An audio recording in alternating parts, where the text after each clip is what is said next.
Good morning dear students. Online chemistry classes में मैं doctor दर्शन सिंह कंबोज आपका एक बार फिर स्वागत करता हूं। और आज हम अपनी यूनिट जो चल रही थी physical properties and chemical constitution, उसमें हम आज कुछ नई प्रॉपर्टी की बात करने जा रहे हैं। नई प्रॉपर्टी आज हम क्या बात करेंगे? आज हम बात करेंगे optical properties and chemical constitution की। Optical properties and chemical constitution BSc 6 sem के लिए हम ये बात कर रहे हैं। Optical constitution and chemical properties, what is optical properties and chemical constitution। Optical properties हम हमारे पास होती क्या है? पहला होता है molar refraction. Molar refraction molar reflection की बात करेंगे। दूसरी बात हम करेंगे ऑप्टिकल एग्जाल्टेशन। ऑप्टिकल एग्जाल्टेशन की बात करेंगे। तीसरी हम बात करेंगे optical activity. Molar refraction, optical exaltation और ऑप्टिकल एक्टिविटी, ये तीनों ऑप्टिकल प्रॉपर्टी हैं ऐसी जो केमिकल कॉन्स्टिट्यूशन पे डिपेंड करती हैं। मीन्स नंबर एटम्स के ऊपर डिपेंड करती हैं, एटम्स और एटम्स की बॉन्डिंग के ऊपर डिपेंड करती हैं। तो मोलर रिफ्रैक्शन है क्या? रिफ्रैक्शन आप जानते हैं, रिफ्रैक्टिव इंडेक्स। रिफ्रैक्शन होता है यानी कि जो है कोई लाइट रे लाइटर मीडियम से denser medium, means less denser medium से मोर डेंसर मीडियम में जाती है, तो वो अपने जो है नॉर्मल से थोड़ा सा अंदर की तरफ झुक जाती है या बाहर की तरफ भी झुक सकती है। अगर लाइटर से डेंसर में जाती है इधर आती है, और अगर डेंसर से लाइटर में तो इधर। This process is called refraction. And refraction caused by 1 mole of any substance. किसी सब्सटेंस की, किसी केमिकल के 1 मोल से जो रिफ्रैक्शन होता है उसको आप मोलर रिफ्रैक्शन कहते हैं। एक्चुअली मोलर रिफ्रैक्शन RM, जिसको मैं कहूंगा RM, molar refraction is purely additive and constitutive property. Purely additive and constitutive property. Constitutive property, ठीक है। मतलब एडिटिव है का मतलब इसमें नंबर ऑफ एटम्स की समेशन पे डिपेंड करेगा। मोलर रिफ्रैक्शन उनके एटॉमिक रिफ्रैक्शंस के सम के इक्वल होगा। और कंस्टिट्यूटिव है मतलब उनके बॉन्ड रिफ्रैक्शन के भी सम के इक्वल होगा। सिंपली हम इसी से डेफिनेशन बनाते हैं। Molar refraction is the sum of all atomic refractions of atoms present in the molecule and all bond refractions। सारे जितने बॉन्ड्स हैं उन बॉन्ड्स के रिफ्रैक्शन का सम, बॉन्ड रिफ्रैक्शन और एटॉमिक रिफ्रैक्शन का sum, means RM is equal to sum of atomic refractions RA, ठीक है, plus R sum of RB। These are bond refraction, these are atomic refractions. Molar refraction of any compound is the sum of its all atomic refractions. जितने भी उसमें atoms हैं उनका सारे का summation और सम ऑफ इट्स बॉन्ड रिफ्रैक्शंस। बॉन्ड रिफ्रैक्शंस का सम है। तो इसका यूज क्या है?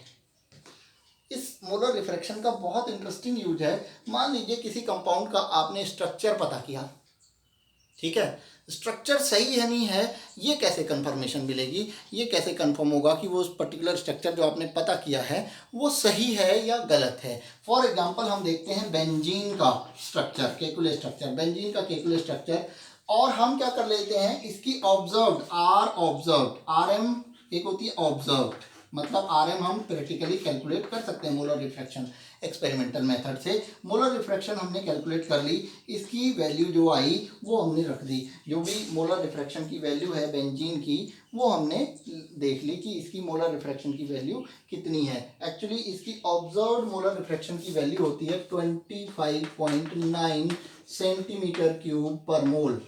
इसकी यूनिट होती है मोलर रिफ्रैक्शन की सेंटीमीटर क्यूब पर मोल। अब हमें बॉन्ड रिफ्रैक्शंस की वैल्यू पता होती है कि RA कार्बन के लिए कितना है, RA हाइड्रोजन, इसमें क्या होगा C6H6 होगा, और प्लस 3 डबल बॉन्ड हैं, एक्स्ट्रा बॉन्ड्स। हम सिंगल बॉन्ड की बात नहीं करते, एक्स्ट्रा बॉन्ड्स की बात करते हैं मोलर रिफ्रैक्शन में। और हमें पता होना चाहिए RB बॉन्ड रिफ्रैक्शन किसका, C डबल बॉन्ड C का, ठीक है। तो अगर इन सब का सम जो हो, कार्बन का RA, ठीक है, हाइड्रोजन का RA और इसका C डबल बॉन्ड C का, और सबका सम अगर इसके आसपास आ रहा है तो इसका मतलब स्ट्रक्चर ठीक है, और सबका सम इसके आसपास नहीं आ रहा है इसका मतलब स्ट्रक्चर में कुछ गड़बड़ है।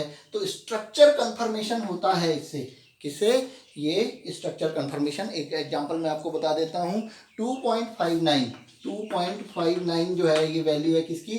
Ra की, कार्बन की। और Ra हाइड्रोजन का Ra जो है वो है 1.028 और कार्बन डबल बॉन्ड कार्बन का एटॉमिक रिफ्रैक्शन है, कार्बन डबल बॉन्ड कार्बन का 1.57।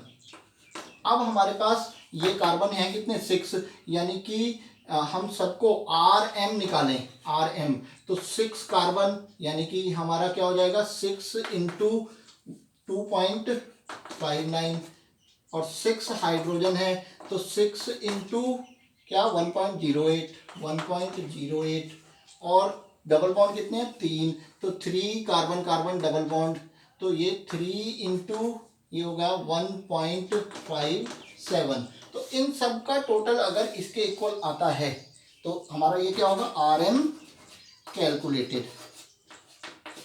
Rm कैलकुलेटर अगर ये दोनों इसके हिसाब से जो कैलकुलेट किया, आप इसको कैलकुलेट करेंगे, ये मेरे हिसाब से 26.2 के अराउंड आएगा, 26.2 सेंटीमीटर क्यूब पर मोल। ये जो आएगा ये जो है ये एग्जैक्टली बता देगा कि आपका स्ट्रक्चर ठीक है। अगर Rm कैलकुलेटेड Rm ऑब्जर्व अगर नियरली इक्वल है तो स्ट्रक्चर करेक्ट होता है, स्ट्रक्चर ठीक है।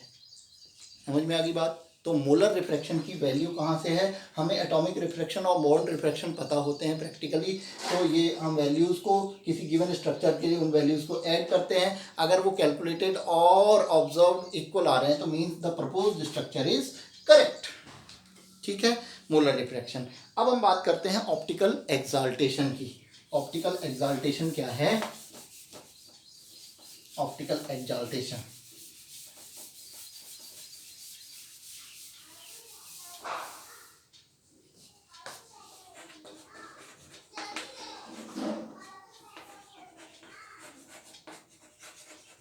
Optical exaltation. अब ये हमने बात की Rm कैलकुलेटेड और एक बात की Rm ऑब्जर्व्ड। ठीक है, तो ये क्या हर केस में दोनों नियरली सेम होते हैं? हर केस में दोनों नियरली सेम होते हैं? ये ऐसा नहीं है। ठीक है, ये ऐसा नहीं है। कई केसेस में Rm ऑब्जर्व्ड, कुछ केसेस में जो कैलकुलेटेड होता है उससे काफ़ी हद तक ज़्यादा मिलता है। कुछ केसेस में जो कैलकुलेटेड Rm से ऑब्जर्व्ड Rm की वैल्यू बहुत ज़्यादा होती है। तो ये कब कब होती है? जब कॉन्जुगेटेड लीनियर डबल बॉन्ड्स होते हैं। याद रखेंगे, कॉन्जुगेटेड लीनियर डबल बॉन्ड्स। क्या? कॉन्जुगेटेड लीनियर मतलब स्ट्रिंग में नहीं होने चाहिए, लीनियर डबल बॉन्ड्स। क्या अगर हम ऐसा सोचते रहें कि Rm calculated Rm observed nearly same होते हैं तभी स्ट्रक्चर ठीक होता है, लेकिन ये सही स्ट्रक्चर होने पर भी जो Rm ऑब्जर्व्ड है वो कैलकुलेटेड से ज़्यादा होगा। कब? जब कॉन्जुगेटेड लीनियर डबल बॉन्ड्स होंगे, इवन स्ट्रक्चर तब भी ठीक होगा। मतलब मैंने कहा नियरली सेम होना चाहिए, लेकिन इस केस में नियरली सेम नहीं होता है तो भी स्ट्रक्चर ठीक होता है। मतलब यहाँ हम कंफ्यूज हो सकते हैं कि Rm कैलकुलेटेड जो है कम है, ऑब्जर्व ज़्यादा है, तो स्ट्रक्चर गलत तो नहीं है? नहीं होगा। जब लीनियर डबल बॉन्ड होंगे तो उस केस में कॉन्जुगेटेड डबल बॉन्ड्स होंगे, लीनियरली डबल बॉन्ड। ऐसे केस में जो है कैलकुलेटेड वैल्यू से ऑब्जर्व वैल्यू ज़्यादा होगी। एक्साल्ट मीन्स बढ़ जाना, एक्साल्ट मीन्स इंक्रीज हो जाना, increase. Exaltation means the molar जो मोलर रिफ्रैक्शन है, मोलर रिफ्रैक्टिविटी है, वैल्यू उसकी बढ़ जाती है इस केस में।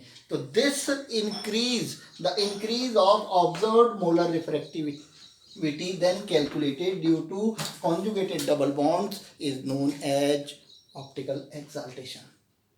एक्साल्टेशन मीन्स रेज हो जाना, बढ़ जाना। ठीक है, तो optical exaltation is the increase of observed molar refractivity than calculated molar refractivity due to the presence of conjugated linear double bonds. ठीक है, for example we have an example of hexatriene CH2 double bond CH double bond CH single bond CH double bond CH2. This is 1 3 and 5, 135 hexatriene, 135 hexatriene. ठीक है, तो इसका जो RM जो है, RM observed है, RM ऑब्जर्व्ड है वो 30.5 सेंटीमीटर क्यूब पर मोल है। ठीक है, लेकिन RM कैलकुलेटेड जो है, ये जो है इसका 28.2 सेंटीमीटर क्यूब पर मोल होता है कैलकुलेटेड। ये देखिए काफ़ी ज़्यादा है, नियरली सेम होने चाहिए ना, ये काफ़ी ज़्यादा है, लगभग 2 का डिफरेंस है। 2 का डिफरेंस नहीं चलेगा, पॉइंट्स में नियरली सेम आना चाहिए, 0.5 0.3 का। तो हम कहेंगे ऑप्टिकल एक्जाल्टेशन नहीं है, लेकिन 1 से बढ़ जा रहा है तो ऑप्टिकल एक्जाल्टेशन की वजह से हो रहा होगा। तो किसी के भी अब किसी में कॉन्जुगेटेड डबल बॉन्ड है नहीं है, ये कैसे पता चलेगा? जब ऑब्जर्व्ड और कैलकुलेटेड मोलर रिफ्रैक्टिविटी में ज़्यादा डिफरेंस आ जाएगा तो आपको सीधे आइडिया मिल जाएगा कि आपका सिस्टम कॉन्जुगेटेड डबल बॉन्ड वाला है।